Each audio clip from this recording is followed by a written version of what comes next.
Aloha, happy Monday, and happy 420 for those on the East Coast. Welcome back to another Daily Dose. We're back. Sorry we missed you guys last week. I was a little bit under the weather. We had a bunch of programming stuff going on, so we put a little bit of pause on some of our Daily Dose episodes, but glad to be back for another week. Really excited to be joined by our comms manager, as always, Precious. How you doing today, Precious? Hey everyone, and like Legal said on the East Coast, happy 420, and just happy to get back into it. There's a lot that happened, so this week we'll probably have a lot of good topics to go over. But let's just dive right into this one. I'm already off the top of my head thinking of several headlines we didn't get to cover last week that I very much want to get into. But today, we actually want to cover something that happened on Thursday of last week.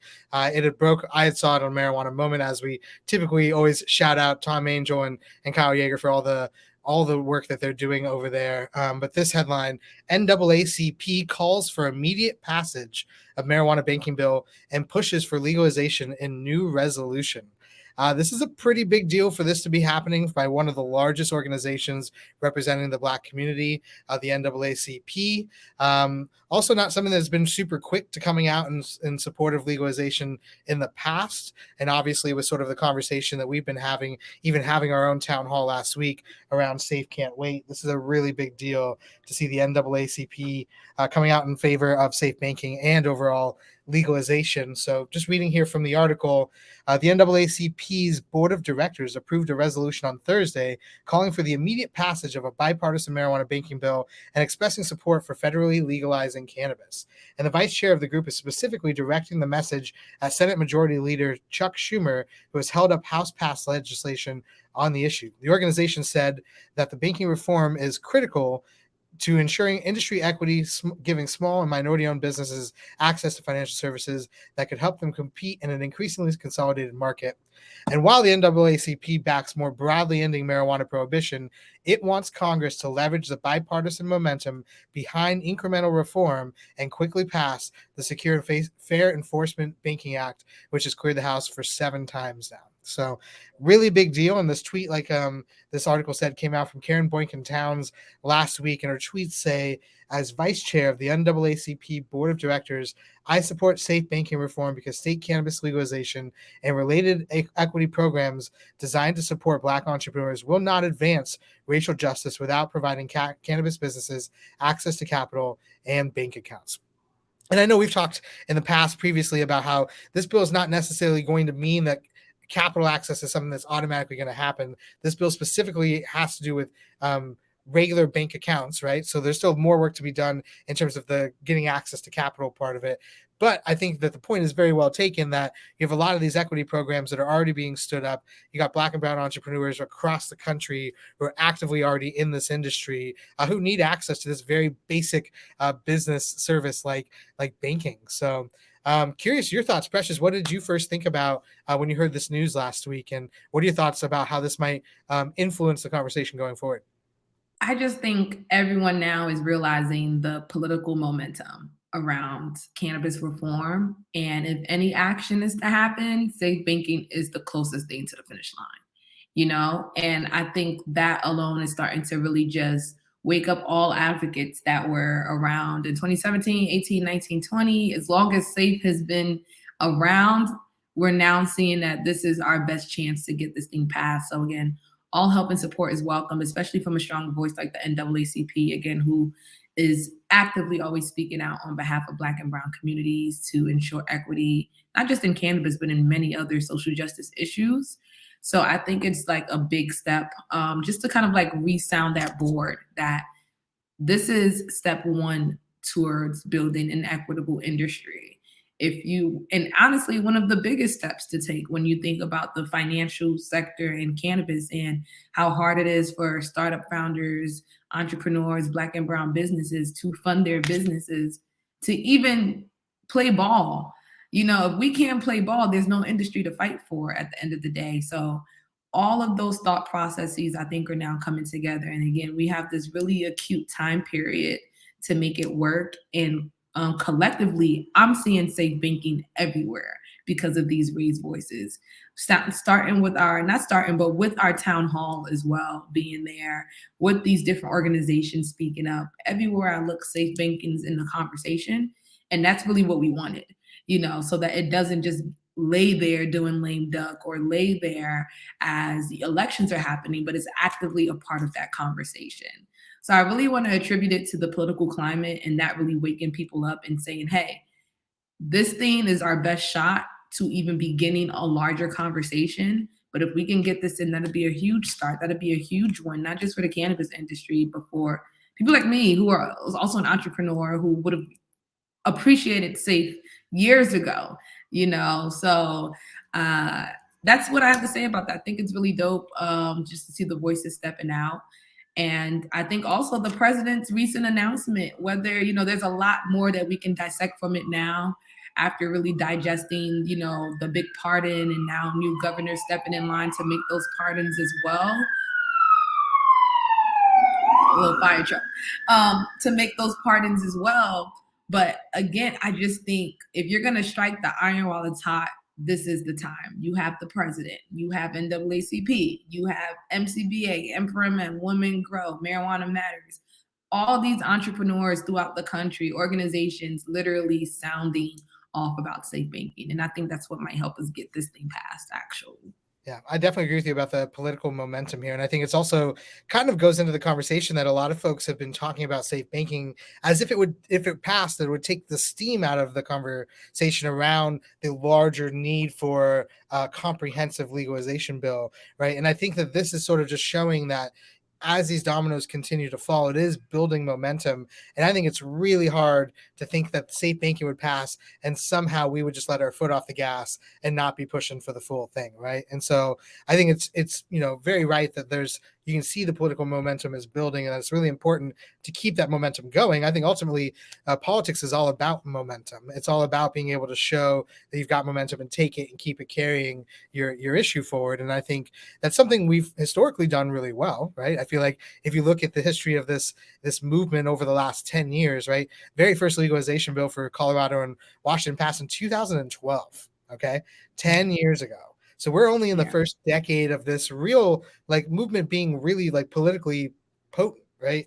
Prior to that, we were still trying to get sort of recognition from a lot of political actors, but now we're there and we're building the political momentum. So I think it is really important, as I said last week on our town hall, to get some points on the board before we go in for halftime here, because there's a lot of fight left to have, but we need to make sure that we're keeping that momentum and keeping the morale up. I think another thing that's really important kind of as a nuance here is that the NAACP being sort of a justice focused organization that has its history rooted in civil rights and rooted in sort of racial justice and social justice.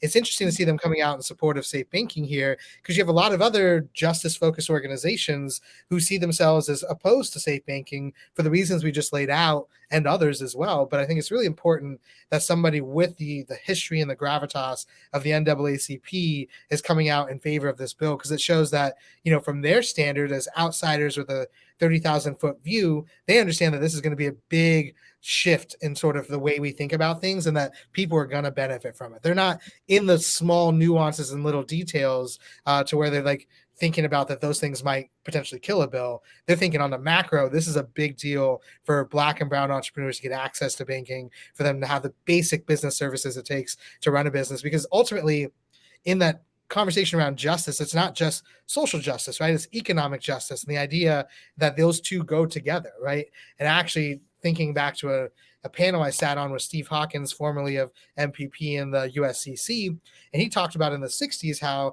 that conversation was very much one, economic and social justice being sort of one conversation, and how over time it was part of the plan to really cleave those out so that you weren't really connecting the dots about how economic justice is every bit as important to get the justice that you need of social justice as well. So I think this is part of it, right? As we've said before, safe banking is not going to end all of the woes of Black and brown entrepreneurs, but if they can't even get access to banking, it makes it really tough for them to do all of the other things they need to set up that generational wealth and actually build back those communities, right? So we think of this once again as being a justice issue. We think of it as being on the economic justice side, and that we very much need to continue to have the conversation about we can't have one without the other. So Precious, any other? Please go ahead. No, I was going to say, and it's not to negate the fact that, no one's saying safe banking is like the most perfect bill in all of the history of equity bills. No, that's not the conversation at all. We know that if we can get in there and lay that as the ground level for a start, there's so much that can be built upon it to ensure that economic equity is there and meeting in the middle. So, like you mentioned before, just having that starter line for the other justice focused advocates that are against safe banking, like it's pretty clear. If you look at the amendments, looking to add to the act, there are things everybody wants to see, point blank, period, for a more equitable bill. And I just think the timing of it is where the I wouldn't say the pressure is added to really see something move, where I think those things can still be fulfilled. Again, as we're building on, as we're layering on, as we're even learning more about the industry from a banking standpoint, because this will be something new for the banks, for operators. It's a new lane. And with the newness comes change, comes time, comes development. But I'm sure all of us together would be able to find ways to make sure that it does in fact reach the equity levels we want to see moving forward. So that's all I have on the story today. No, yeah, totally. I think that's another great point in terms of like building on the momentum in the actual policy itself, right? I think, the NAACP is coming out here in support of safe banking now. So as is passing the bill being good enough, right? And we, MCBA, have been at the table for a long time as this bill has been working its way through Congress, trying to also improve the bill, right? And I think one of the things that's come out in recent suggestions from some other groups is something that we've been working on for a really long time, is the idea of adding CDFIs, Community Development Financial Institutions, and MDIs, Minority Depository Institutions, into the list of financial institutions that have that safe harbor under the Safe Banking Act, because these are financial institutions that have experience and are chartered for the very purpose of helping minority communities build up and get access to capital, get banking services, and that sort of thing. So this is something that the MCBA has been working on for some time, having conversations with senators, trying to get that amendment added into this bill, because we agree that we want to see SAFE pass, and we've supported it previously as is. We also would like to continue to improve the bill. So there's anything we can do to make this more equitable, would have better access for Black and brown entrepreneurs and minority entrepreneurs. That's what we want to see, right? We've also worked on provisions around the SBA, Small Business Administration, and programs and loans and things that they have access to. We've been working on that for a really long time. So, MCBA has been at the table advocating on behalf of Black and brown and minority entrepreneurs and communities for a really long time. We're really excited to see where the momentum has built. But I do think in the coming months, it's going to take a lot of work on our behalf to make sure we can get this over the finish line and ultimately come out of this Congress with some sort of win. Because as we've talked about in our town hall last week, it very well could be the last shot for us to get some sort of win under our belt here. Yeah, for sure. Listen, a lot of things happening in the industry last week and this week. I'm looking forward to it. It's kind of exciting to see, what's going to happen in these next couple of weeks. Something's popping off every day. We appreciate you guys joining us for the Daily Dose here on LinkedIn Live, on Facebook, Twitter, wherever it is that you're watching. Behind the scenes, we're still working on getting our Instagram back. I know Precious has been sending out some information for folks who can try to help us do that. But otherwise, we're going to be here active on LinkedIn and these other channels. We're really excited about MJ BizCon we got coming up next month. If you haven't already, make sure you sign up for our networking reception. It's going to happen on Tuesday, November 15th. I will be sending out the details for where that's at later on down the road, but make sure you're signed up so that you're on the list. It's not going to be a huge party. You're not going to be able to accommodate everyone. So make sure you get your name on the list early so that you can make sure you have a chance to move and shake with some of the, the biggest and best inside of the social equity and the minority entrepreneur space here. And then a plug for this week, we got our virtual networking event coming up. It's going to be hosted on Hopin, a really cool virtual platform where we can break out into breakout rooms based on what our sub vertical is. We're going to be having some really awesome conversations. But it's going to be really engaging. It's going to be a way for us to be able to sort of network with people one-to-one, even though we're not able to do as many in-person events right now. But as we gear up for 2023, we wanted to make sure we're providing opportunities for MCBA members and non-members to come in and network. So even if you're not a member of MCBA, even though you should be, make sure you sign up for our virtual networking event this week. And make sure you go to cannabisorg. Check out our membership tiers, though, if you haven't become a member yet. If you support equity, if you support a more diverse industry, then you should become a member of MCBA. You don't have to be a minority entrepreneur yourself. You can be an individual supporter for as little as $100 a year. You can be a corporate supporter if you're just an allied business who want to see a better industry. You can sign up as well. So please make sure you go to minoritycannabis.org, sign up for our newsletter, sign up for all the cool things that we're working on behind the scenes. Precious, is there any other sort of timely shout outs that I might have forgotten about? No, you hit them all right on the head. Check out the comments. I am dropping in some of those links to these events so that you can RSVP. You can always find information about what we have going on with MCBA for programming on our social media channels and on our website. And like you said, being a member is being a part of a community that really looks to pull resources together to support Black and Brown entrepreneurs, small business entrepreneurs, just really the industry in the state that, you know, we all want to see it reflected in. So that's all I have for today. I'm excited to see you guys tomorrow. We will be hitting episode 10 of the Daily Dose tomorrow. So I'll catch Well, I'm you guys really excited. Appreciate you, Precious, as always. And thanks everybody for joining us for another Daily Dose. We'll see you tomorrow, same time, same channel. Take it easy. Aloha. Have a good one, guys. Bye.